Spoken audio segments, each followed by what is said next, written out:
Well, I'll be danged. The big wheel opened. I think we're loaded, at least for this ride. I don't know. But the big wheel finally opened. We were on the Ferris wheel, and we were like 2 people before it got off, right? We were like, yes, I want to go ride.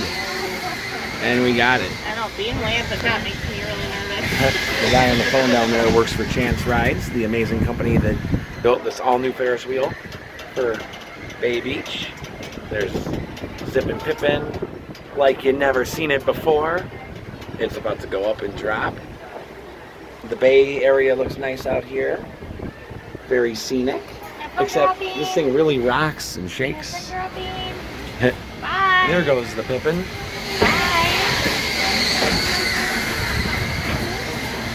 Where's the train?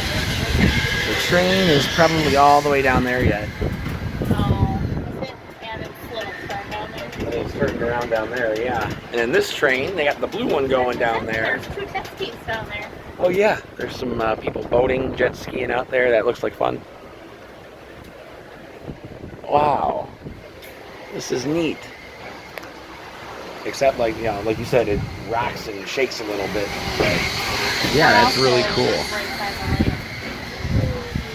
Yeah, the lake breeze is nice. It's kind of squeaky, but yeah, like, yeah, train's way down there. But yeah, when we were on the other Ferris wheel, we noticed, like, you know, it was testing, like, from that last video, and it was cycling, and then all of a sudden, it's open! You're like, get me off this other Ferris wheel. So, yeah, this is enjoyable, and, yeah, look forward to riding it again.